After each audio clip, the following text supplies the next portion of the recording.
Ya, selamat pagi Bapak Ibu Saudara sekalian yang dikasihi oleh Tuhan. Sebentar lagi kita akan melakukan ibadah online bersama-sama. Saya percaya sekalipun kita ada di tempat yang berbeda-beda, tapi hadirat Tuhan tetap akan kita dapat rasakan bersama-sama. Karena firman Tuhan katakan 2 atau 3 orang berkumpul demi nama Tuhan, maka Ia akan hadir di sana. Amin saudara. Nah, di waktu-waktu ini ketika keadaan tidak normal, tidak seperti biasanya, ada begitu banyak kesulitan mungkin yang kita hadapi. Saya percaya ini adalah waktu yang paling tepat untuk kita semakin dekat dengan Tuhan. Karena Tuhan adalah kekuatan bagi kita. Itu sebabnya saya mengundang seluruh saudara jemaat Kota di Atas Bukit untuk mengikuti doa bersama yang disiarkan secara live di Instagram setiap pagi jam 5 pagi dan malam jam 7 malam.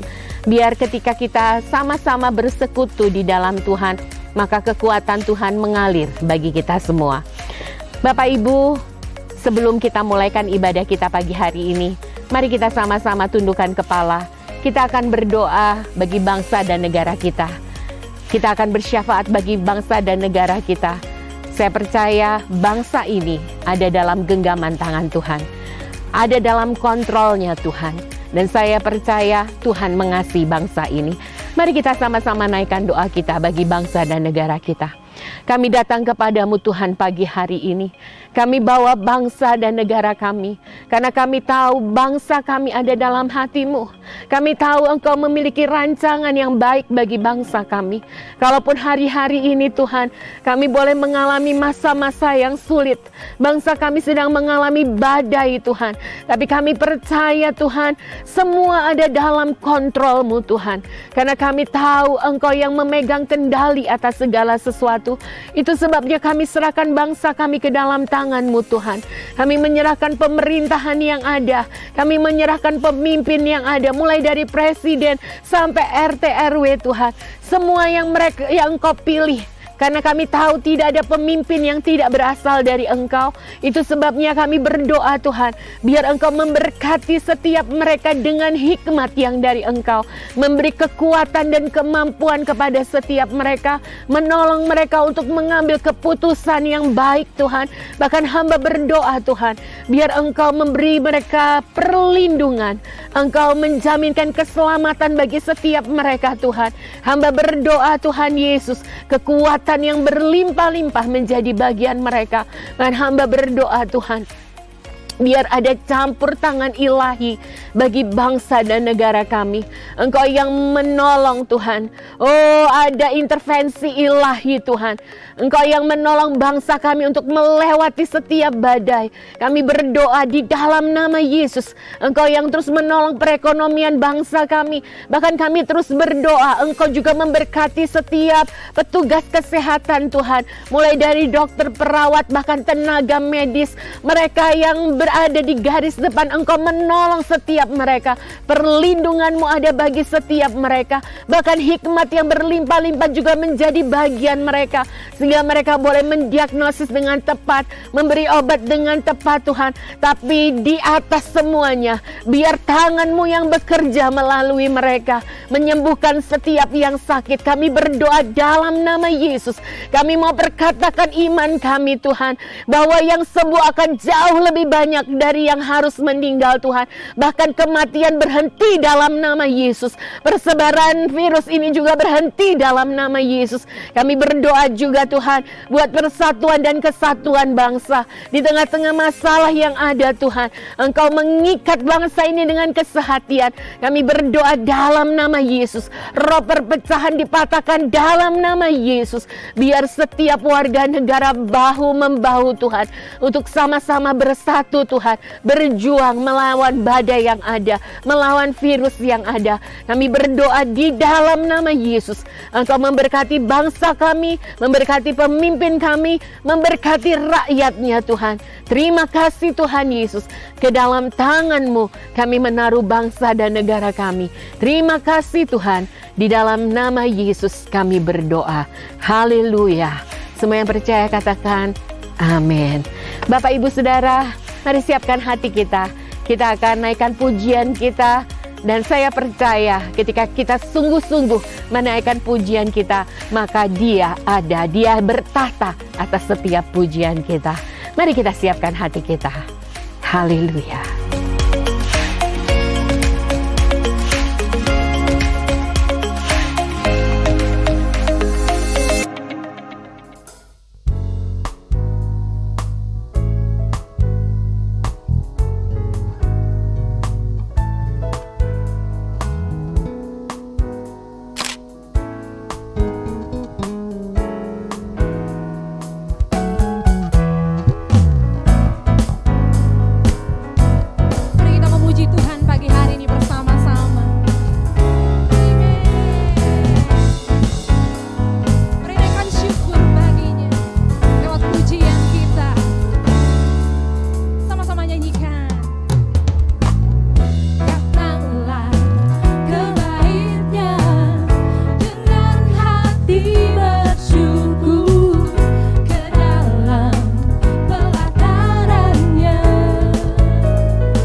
kita mau katakan, Allahku, Allah yang sanggup melakukan segala perkara.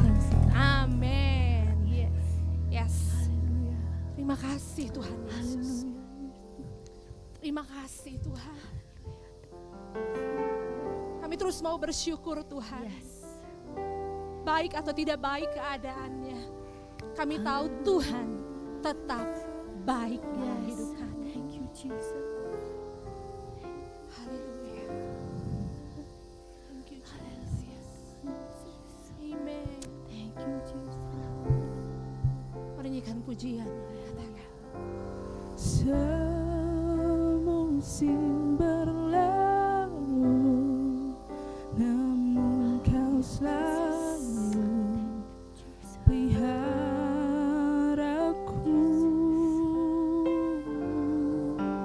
Kasih dan setiamu tak pernah layu di hidupku. Sama-sama katakan sekali lagi. Semusim berlalu, namun Kau selalu peliharaku. Kasih dan setiamu tak pernah layu di hidupku. Lebih luas dari samudra, kebaikan-Mu Bapa takkan habis di hidupku. Lebih tinggi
besar kesetiaan-Mu bagi setiap kami Tuhan. Sungguh kasih-Mu tidak terukur, kasih-Mu tidak tertanding. Pagi hari ini Tuhan, inilah ungkapan syukur kami. Kami mengucap syukur di dalam nama Yesus. Amin. Haleluya. Biar kita mau siapkan tanah hati yang terbaik untuk terima kebenaran firman Tuhan. Mari nikmati firman-Nya pagi hari ini.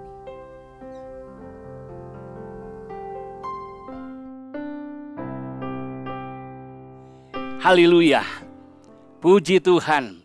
Saudara siap mendengarkan firman Allah?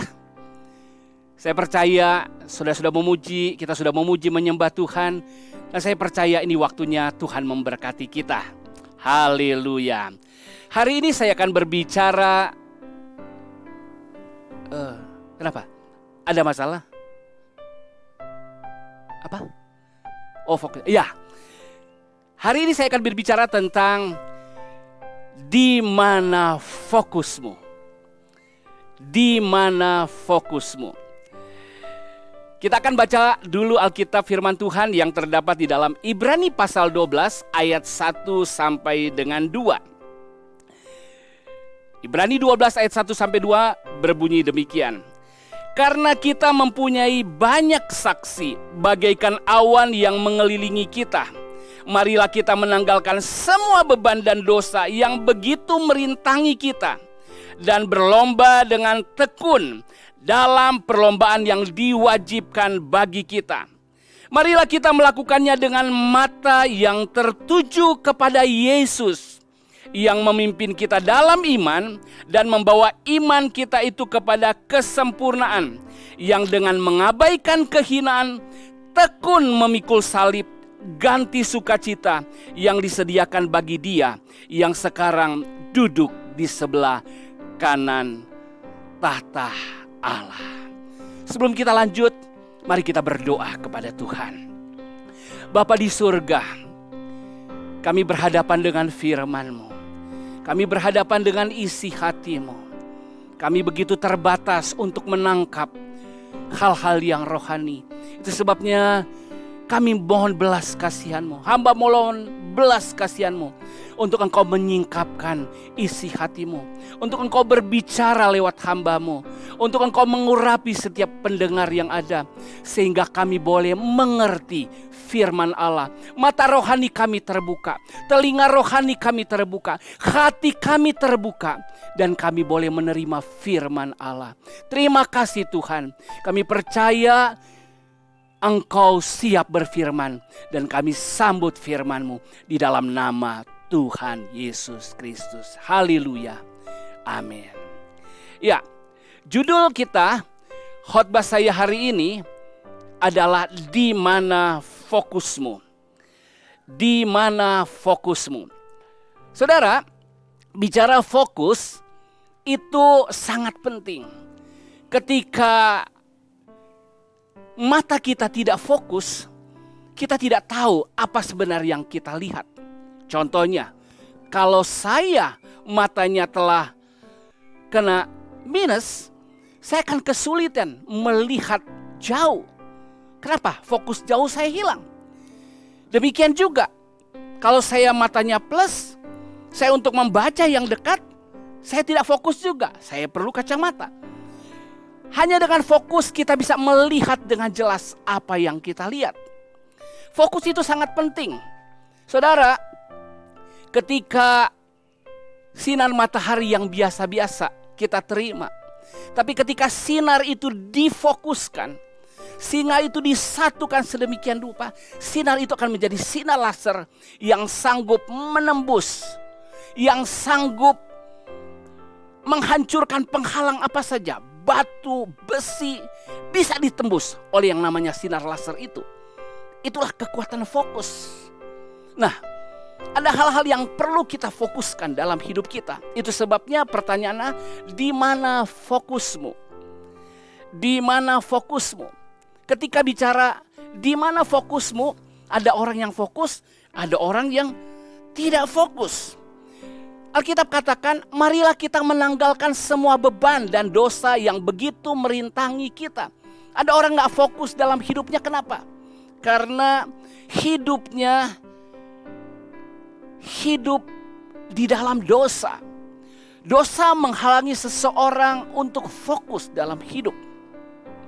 Dosa bagi orang Kristen, orang tersebut meleset dari sasaran.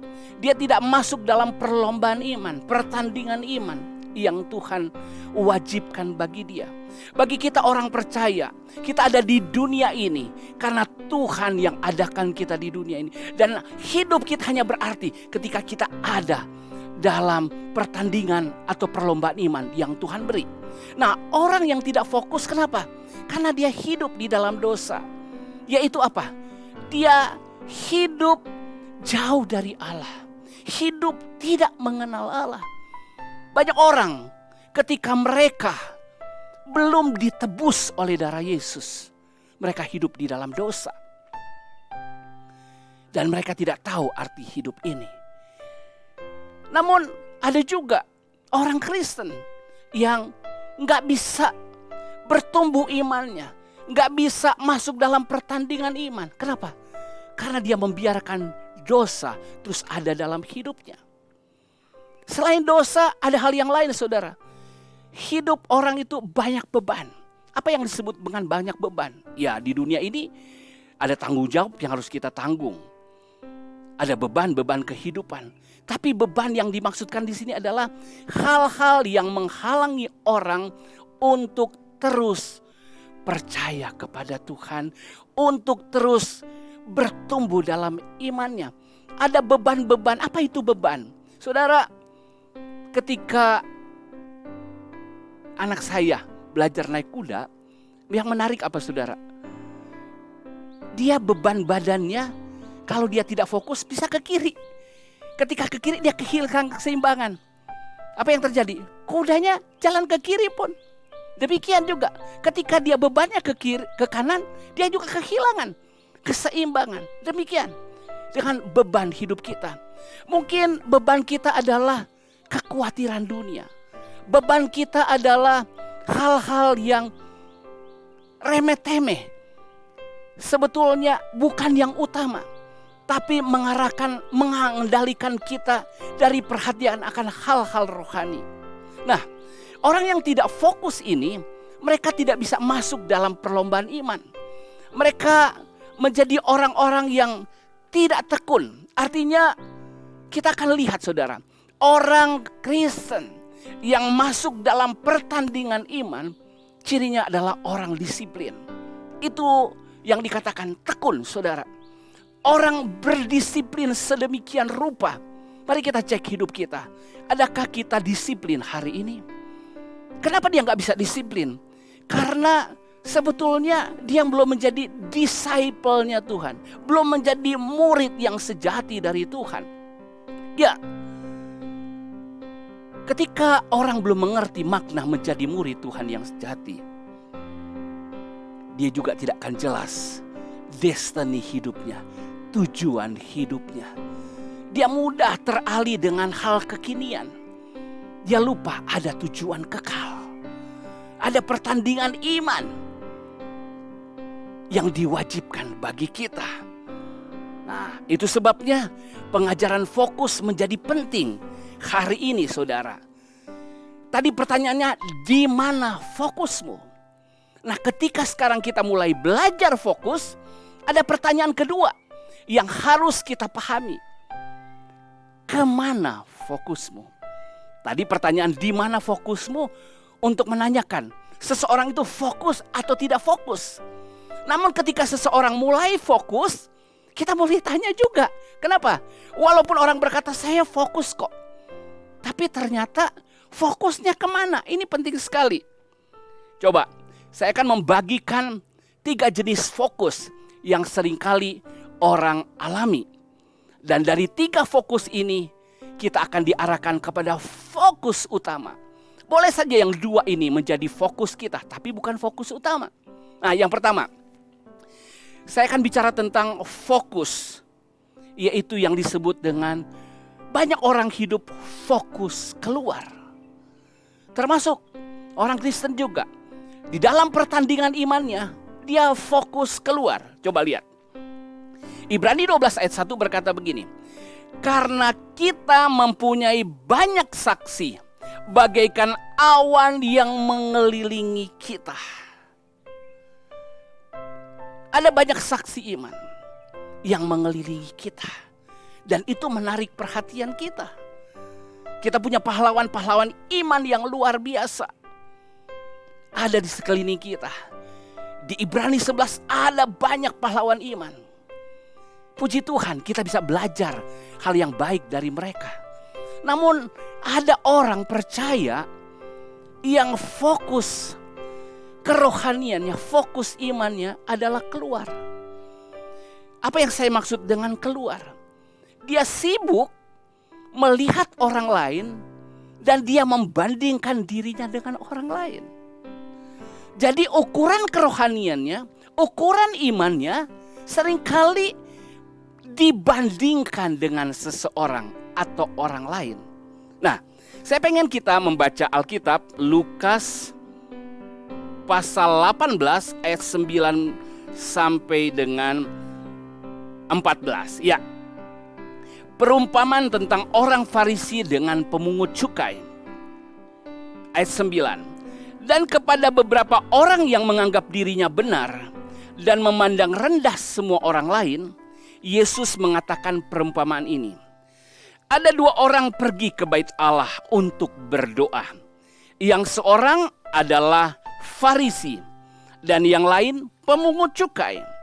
Orang Farisi itu berdiri dan berdoa dalam hatinya begini. Ya Allah, aku mengucap syukur kepadamu karena aku tidak sama seperti seorang yang lain. Bukan perampok, bukan orang alim, bukan pezina, dan bukan juga seperti pemungut cukai ini. Aku berpuasa 2 kali seminggu. Aku memberikan 1/10 dari segala penghasilanku. Tetapi pemungut cukai itu berdiri jauh-jauh. Bahkan ia tidak berani menengadah ke langit, melainkan ia memukul diri dan berkata, Ya Allah, kasihanilah aku orang berdosa. Aku berkata kepadamu, demikian kata Yesus, orang ini pulang ke rumahnya sebagai orang yang dibenarkan Allah, dan orang lain itu tidak. Sebab barang siapa meninggikan diri, ia akan direndahkan, dan barang siapa merendahkan diri, ia akan ditinggikan. Saudara, bicara tentang di mana fokusmu. Tadi kita bicara tentang fokus yang ada di luar kita. Kita melihat orang lain. Sebetulnya walaupun kita kelihatannya fokus keluar, sebenarnya kita sedang fokus satu. Fokus kepada diri sendiri. Fokus kepada diri sendiri. Sumbernya adalah ego. Sumbernya adalah kesombongan. Seperti pemungut cukai tadi. Dia mengukur kerohaniannya. Bukan dengan standar yang Allah tetapkan. Yang Allah mau. Tapi dia mengukur dengan melihat orang lain. Dia melihat pemungut cukai. Artinya sebetulnya dia bukan mencari kebenaran yang sejati. Dia seolah-olah berkata, saya lebih benar dari orang ini. Artinya dia sebenarnya mau berkata, saya tuh kalau dibanding dengan orang ini enggak buruk-buruk banget sebenarnya.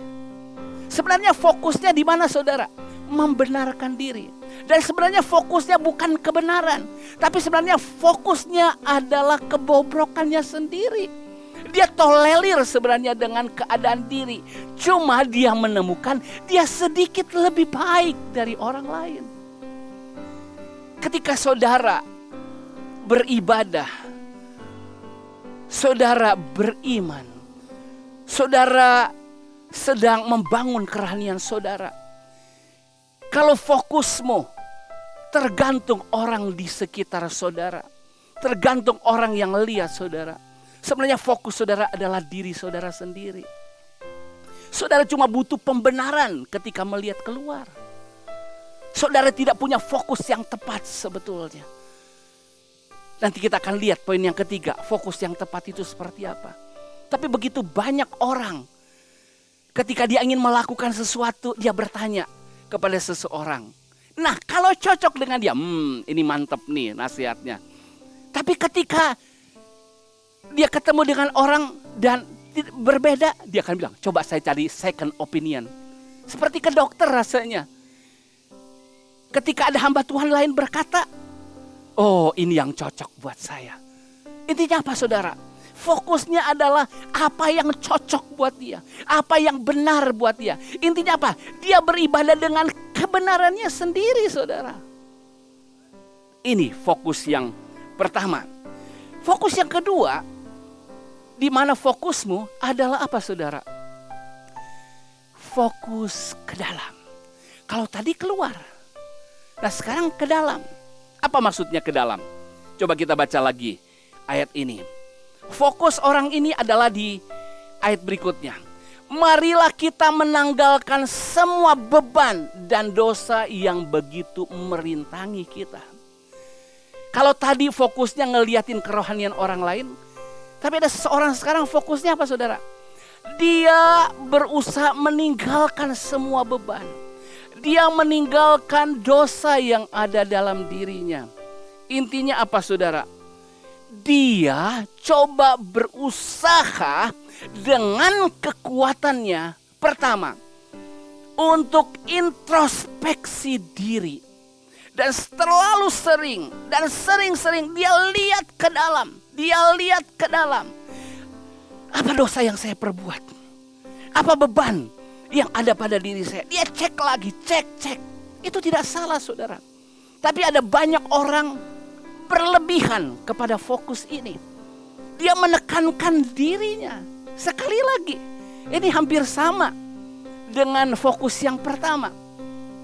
Fokus keluar, fokus ke dalam itu intinya sama saudara. Fokus kepada diri sendiri. Beribadah dengan kekuatan diri sendiri saudara. Saya akan perlihatkan kepada saudara contoh di Alkitab di dalam Matius 19 ayat 16. Matius 19 mulai ayat 16 dan seterusnya. Ini cerita tentang orang muda yang kaya. Saya bacakan ayat 16. Ada seorang datang kepada Yesus dan berkata, "Guru, perbuatan baik apakah yang harus kuperbuat untuk memperoleh hidup yang kekal?" Jawab Yesus, "Apakah sebabnya engkau bertanya kepadaku tentang apa yang baik? Hanya satu yang baik. Tetapi jika engkau ingin masuk ke dalam hidup, turutilah segala perintah Allah." Kata orang itu kepadanya, kepada Yesus. Orang muda ini menjawabnya begini, "Perintah yang mana?" Kata Yesus, "Jangan membunuh, jangan berzina, jangan mencuri, jangan mengucapkan saksi dusta. Hormatilah ayahmu dan ibumu, dan kasihlah sesama manusia seperti dirimu sendiri." Kata orang muda itu kepadanya, "Semuanya itu telah kuturuti." Oh, apalagi yang masih kurang? Lihat, orang muda yang kaya itu. Dia memperhatikan semua hukum dan dia kata, "Semuanya telah aku turuti." Ayat 21, kata Yesus kepadanya, "Jikalau engkau hendak sempurna, pergilah jualah segala milikmu dan berikanlah itu kepada orang-orang miskin. Maka engkau akan beroleh harta di surga. Kemudian datanglah kemari dan ikutlah aku." Ketika orang muda itu mendengar perkataan itu, pergilah ia dengan sedih sebab banyak hartanya. Lihat saudara, ada seorang muda yang kaya. Bukan hanya kaya, soleh pula. Dia beribadah, dia beragama dengan baik. Dan dia bertemu dengan Yesus. Dia bertanya, "Apa yang aku harus lakukan?" Dan Yesus berkata, "Lakukan seperti yang dalam hukum Taurat." Dan dia berkata, dia menantang Tuhan, "Apalagi? Apalagi?" Tapi Yesus berkata, "Kalau engkau hendak sempurna." Dan Tuhan beri tantangan. Tuhan tahu apa yang masih mengganjal dalam hidup orang muda ini. Tuhan berkata, "Jualah hak milikmu dan ikutlah aku. Dan apa yang terjadi? Orang ini pergi dengan kecewa. Kenapa? Karena hartanya banyak. Saudara, ada waktu kita menilik diri kita sendiri. Kita akan merasa benar, kita akan merasa ini. Tapi ada waktu kita akan mentok, saudara. Kita akan tahu bahwa kita tidak bisa sempurna seperti Tuhan, seperti Bapa di surga. Karena Bapa menghendaki kesempurnaan. Orang yang terlalu lihat ke dalam, saudara, dan berusaha dengan perbuatannya untuk diselamatkan, untuk menyenangkan Tuhan. Itu orang yang fokus ke dalam, saudara. Artinya apa, saudara? Orang ini sebenarnya bukan fokus kepada Tuhan, tapi kepada dirinya sendiri. Ada orang beribadah dengan kekuatannya, dengan hikmatnya. Dan itu pasti gagal, saudara. Saudara, mari cek. Bagaimana kerohanian saudara? Bagaimana saudara membangun iman saudara? Apakah saudara membandingkan dengan orang lain, melihat keluar? Apakah saudara introspeksi terlalu dalam? Oh, bahkan berusaha dengan kekuatan saudara sendiri. Di mana fokusmu? Kalau itu fokusmu, engkau akan menemukan engkau seperti orang muda yang kaya, saleh. Namun satu ketika kau akan menemukan ada titik lemahmu dan engkau akan akhirnya tersandung di sana. Dan engkau akan berkata, susah ya jadi orang Kristen. Standarnya terlalu tinggi.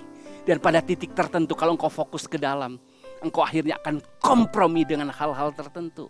Kenapa? Karena engkau akan mentok. Ternyata engkau berkata, oh aku berusaha hal ini. Tapi ketika engkau menemukan hal sesuatu, mungkin engkau akan kesampingkan. Mungkin akan engkau tutup rapat-rapat. Karena engkau tidak pernah menang dengan hal itu. Karena Tuhan menghendaki yang sempurna. Itu sebabnya firman Allah mengarahkan kita. Seharusnya kita fokus kemana? Boleh saja kita lihat keluar orang-orang yang menginspirasi iman kita. Boleh saja kita fokus ke dalam untuk introspeksi diri. Tapi itu bukan fokus utama. Fokus utama kita bukan keluar, bukan ke dalam. Tapi fokus utama kita ke atas, saudara. Apa yang dimaksud dengan fokus ke atas? Coba lihat Ibrani 12 ayat 2. Marilah kita melakukannya dengan mata yang tertuju kepada Yesus, yang memimpin kita dalam iman dan yang membawa iman kita itu kepada kesempurnaan, yang sekarang duduk di sebelah kanan tata Allah. Ya, fokus kita kemana? Kepada seseorang yang telah duduk di sebelah kanan tata Allah, yang sudah dipermuliakan hari ini. Dan siapakah dia? Dia adalah Yesus. Dan ngomong-ngomong Yesus, apa yang dikatakan di sini? Biar mata kita tertuju kepada Yesus. Siapa? Dia yang memimpin kita ke dalam iman dan membawa iman kita itu kepada kesempurnaan. Inilah fokus yang Tuhan mau. Inilah yang fokus Tuhan ajarkan. Inilah fokus satu-satunya. Fokus utama kita. Mata kita fokus kepada Yesus. Siapakah Yesus? Dia yang memulai iman kita. Dia yang mengerjakan iman di dalam kita. Dan ketika kita sudah beriman, biar dia yang menyempurnakan iman kita. Ada banyak orang ketika menerima keselamatan, mereka berkata itu anugerah Tuhan. Tidak ada yang dapat saya lakukan. Semuanya kasih karunia, saya diselamatkan. Ya, karena dia pemula iman kita. Namun berapa banyak orang ketika mulai menjalani kekristenan, melakukan pertandingan iman, dia mulai keluar dari kasih karunia. Dia mulai melihat, entah fokusnya keluar membandingkan orang dengan di luar dengan dirinya, atau introspeksi ke dalam. Dia mulai menggantikan kasih karunia dengan apa? Dengan kekuatan sendiri, dengan usaha sendiri. Kita pasti gagal, saudara. Kasih karunia Yang pertama, memberikan kita gratis. Kemurahan Allah semata, kasih karunia, pemberian yang gratis bagi kita yang tidak layak. Itu pemberian yang luar biasa, itu keselamatan. Gak ada yang bisa kita lakukan. Kita cuma terima dengan iman. Namun yang menarik, banyak orang Kristen ketika sedang menjalani imannya, dia lost fokus. Seperti orang Galatia. Mereka memulai di dalam roh, tapi mengakhirinya dengan daging. Artinya apa? Mereka percaya Tuhan yang memimpin mereka dalam iman. Tapi mereka coba menyempurnakan iman mereka dengan melakukan hukum Taurat. Apa yang perlu dilakukan hari ini, saudara? Biar fokus kita kepada Dia yang telah bertakhta. Fokus kepada Yesus akan menolong kita sampai kepada kesempurnaan. Fokus kepada Kristus dimulai. Fokus kepada Yesus dimulai dari mana? Ketika Dia hidup di surga. Dia adalah Allah. Dia turun ke bumi. Dia hidup sebagai manusia. Menjalaninya tanpa cacat celah, tanpa berdosa. Dia berkenan kepada Allah. Dan bukan hanya itu. Dia menanggung dosa manusia. Dia mati disalibkan. Namun dia bangkit karena dia adalah Allah. Dan bukan hanya bangkit, dia duduk bertata hari ini. Harusnya fokus kita adalah Yesus. Ketika fokus kita adalah Yesus, kita masuk ke dalam Yesus. Apa yang terjadi, saudara? Kasih karunia-Nya mengalir buat kita. Apa itu kasih karunia yang saya maksudkan di sini? Ketika kita terus fokus kepada Yesus, bersekutu dengan Yesus, itu artinya kita mau tinggal di dalam Kristus. Kristus tinggal di dalam kita. Dan ketika persekutuan ini terus kita alami, Yesus bekerja di dalam kita. Yesus memberi kasih karunia-Nya. Yaitu apa, saudara? Kemauan dan kemampuan untuk melakukan kehendak Tuhan. Dan tentunya dengan standarnya Tuhan. Roh Kudus bekerja di hati kita. Mengerjakan kemauan-kemauan ilahi. Lebih dari yang kita pikirkan. Lebih dari effort kita. Karena kita hidup dengan persekutuan dan pewahyuan dengan Tuhan. Tuhan memberi suatu kesalehan yang dari Tuhan. Dan Tuhan juga memberi apa, saudara? Kemampuan untuk melakukannya. Kita bergantung penuh kepada Tuhan. Kita tidak bisa lepas dari Tuhan. Kita seperti ranting yang melekat kepada pokok anggur itu. Dari pokok anggur itulah mengalir aliran kehidupan. Mengalir aliran kekuatan. Mengalir aliran kasih. Mengalir aliran segala hal yang kita perlukan untuk menghasilkan buah. Entahkah itu buah pertobatan. Entahkah itu buah Roh Kudus. Segala yang baik, segala yang manis.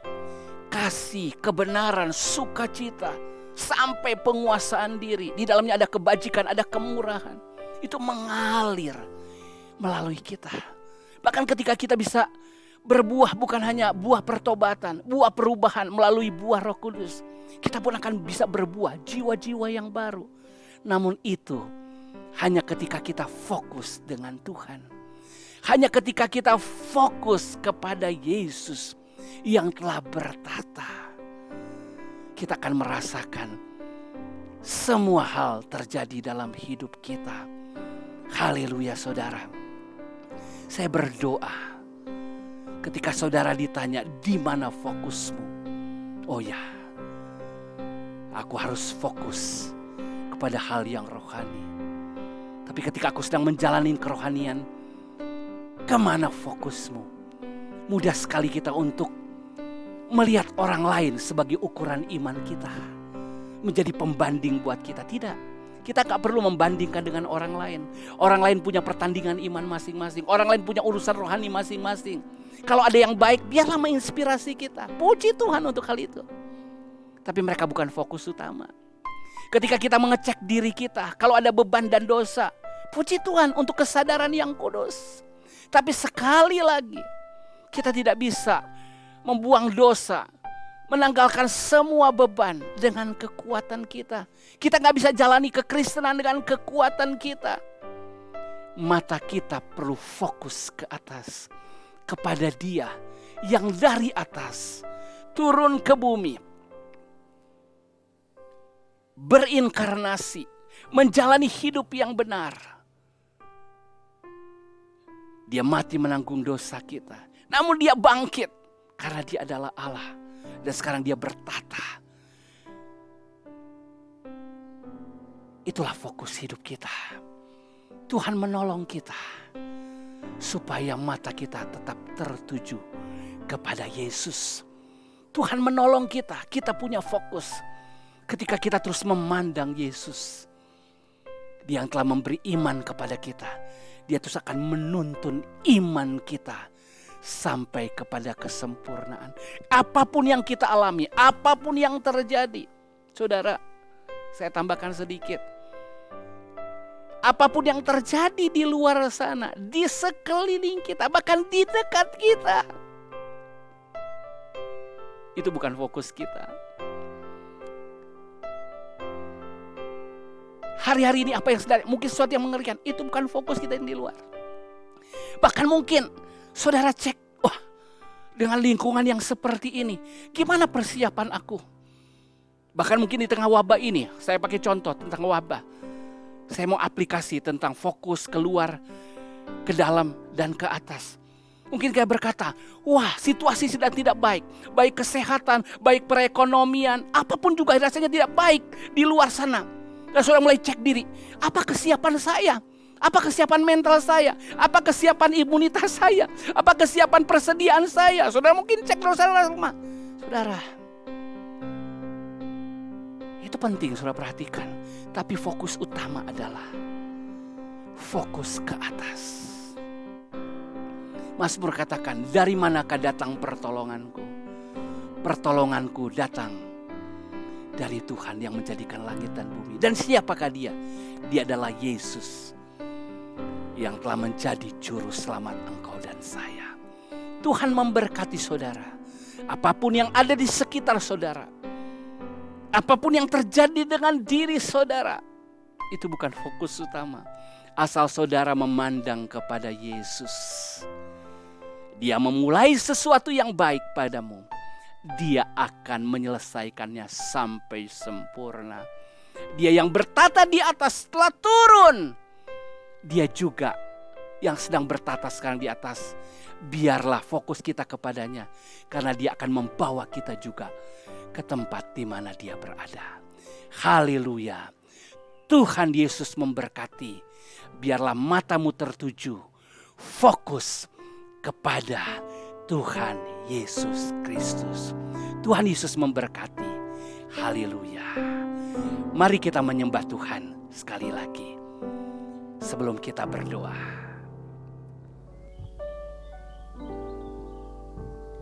Kalau ku hidup bagimu, hatiku tetap menyembahmu. Dunia tak bisa menjauhkanku dari kasih-Mu.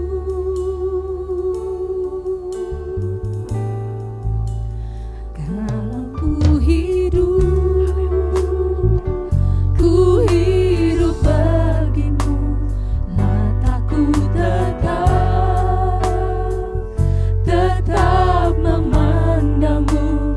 Dunia tak bisa menjauhkanku dari kasih-Mu. Sekali lagi nyanyikan pujian ini. Kalau ku hidup, amin.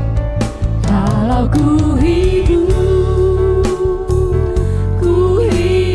bagimu, hatiku tetap menyembahmu. Dunia tak bisa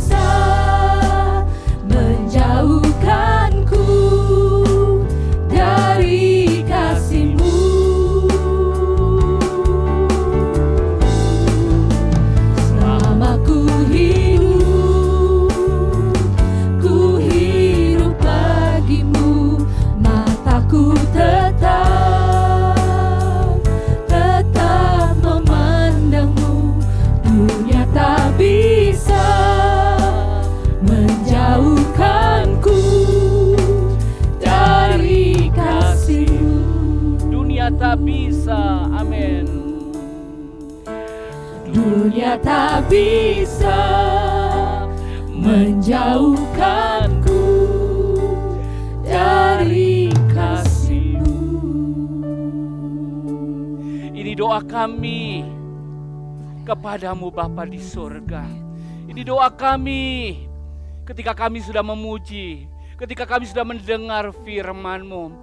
Biar mata kami tertuju kepada Engkau, biar hati kami terus tertuju kepada Engkau. Kami mengucap syukur buat orang-orang yang memberi inspirasi rohani bagi kami. Kami mengucap syukur buat mereka yang telah membimbing kami.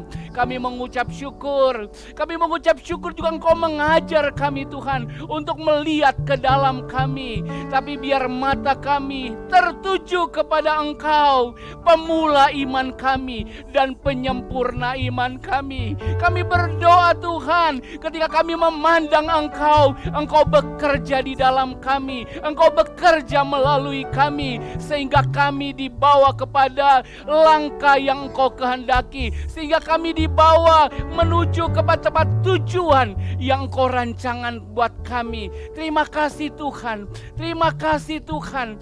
Biar kami tidak pernah hilang fokus kepadamu, biar kami terus memandang Engkau seumur hidup kami. Terima kasih buat firman Allah. Terima kasih Tuhan, terima kasih. Dan sekarang saudara-saudara, mari angkat hati saudara,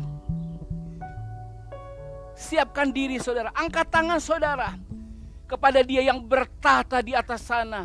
Dia mau curahkan berkat-Nya bagi engkau dan saya. Dan sekarang terimalah berkat Tuhan, kasih Allah Bapa, kasih karunia Yesus Kristus Sang Putra, persekutuan penyertaan Allah Roh Kudus di dalam nama Tuhan Yesus Kristus memberkati seluruh keberadaan kita. Roh, jiwa, tubuh kita terpelihara sempurna sampai kedatangannya yang kali yang kedua. Disertainya kita, dilengkapinya kita dengan segala karunia, sehingga kita jadi kepala bukan ekor, terus naik bukan turun. Dan apa saja yang kita perbuat selalu berhasil. Dan biarlah mata kita terus tertuju kepadanya, yang membawa kita kepada kesempurnaan. Dan sekarang Tuhan mengutus engkau dan saya sebagai garam dan terang dunia ini, sebagai pembangun kota di atas bukit. Dan biarlah fokusmu kepada Yesus nyata dalam hidupmu, dan perubahan yang terjadi dan berkat Tuhan yang ada dalam hidupmu diketahui semakin banyak orang, dan mereka memuliakan Bapamu di surga. Terima berkat dan pengutusan ini di dalam nama Tuhan Yesus Kristus. Dan setiap orang yang mau fokus kepada Yesus, katakan amin. Haleluya. Tuhan Yesus memberkati. Jangan lupa, fokus hidupmu adalah Yesus. Haleluya. Puji Tuhan.